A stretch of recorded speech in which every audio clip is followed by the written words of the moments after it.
इसीलिए इस गोले को कोई भी अपने घर में नहीं रखना चाहता। दरअसल 1945 में वर्ल्ड वॉर 2 के फाइनल दिनों के दौरान मैनहट्टन प्रोजेक्ट के साइंटिस्टों ने एक 6 किलो का प्लूटोनियम का गोला बनाया था, जो एक थर्ड एटॉमिक बॉम्ब के पर्पस के लिए बनाया गया था। लेकिन वर्ल्ड वॉर तो खत्म हो गया और जो पीछे रह गया वो बन गया एक डेडली साइंटिफिक क्यूरियोसिटी। एक रात मैनहट्टन प्रोजेक्ट के फिजिसिस्ट हैरी डेगलियन अपनी लैब में अकेले काम कर रहे थे, ये समझने के लिए कि प्लूटोनियम का मास कैसे कम किया जा सकता है ताकि वो क्रिटिकलिटी तक पहुंच सके। मतलब जब न्यूक्लियर रिएक्शन अपने आप चलती है बिना किसी भी एक्स्ट्रा एनर्जी के। वो कोर के चारों तरफ टंगस्टन कार्बाइड की ईंटें रख रहे थे ताकि न्यूट्रॉन्स अंदर की तरफ रिफ्लेक्ट हो और चेन रिएक्शन का रेट बढ़े। लेकिन जैसे ही उस आदमी ने फाइनल ईंट रखी, कमरे के अंदर न्यूट्रॉन डिटेक्टर्स अलार्म बजाने लगे। गोले का कोर सुपर क्रिटिकलिटी के बिल्कुल करीब था। ये साइंस एक्सपेरिमेंट सीधा एटम बॉम्ब में बदलने वाला था, क्योंकि जल्दीबाजी में हाथ हटाते वक्त ईंट उस आदमी के हाथ से फिसल गई और सीधा असेंबली के अंदर गिर गई। कमरा एक ब्लू फ्लैश ऑफ लाइट से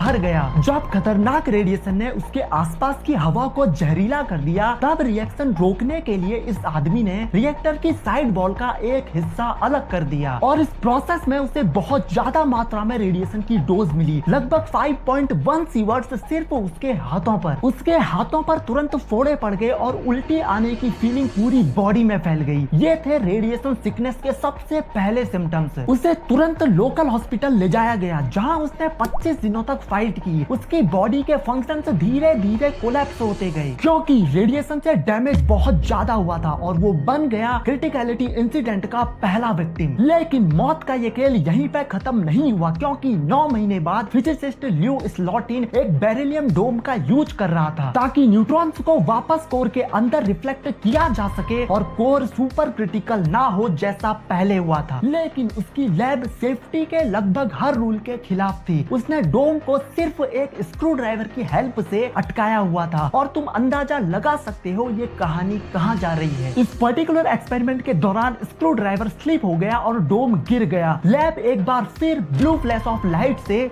भर गई। उस आदमी ने तुरंत डोम हटाया और रिएक्शन एंड हो गई, लेकिन तब तक कमरे के हर इंसान पर बहुत ज्यादा मात्रा में रेडिएशन पड़ चुकी थी। वो आदमी सबसे पास खड़ा था और उसने एब्जॉर्ब की लगभग 21 सीवर्ट्स की रेडिएशन, जो नॉर्मल से 4 गुना ज्यादा थी। एक बार फिर इस गोले की वजह से एक और साइंटिस्ट की जान चली गई। तो इस गोले का नाम है डेमोन कोर। 1946 में इसे पिघलाकर दूसरे बॉम्ब्स में यूज कर लिया गया।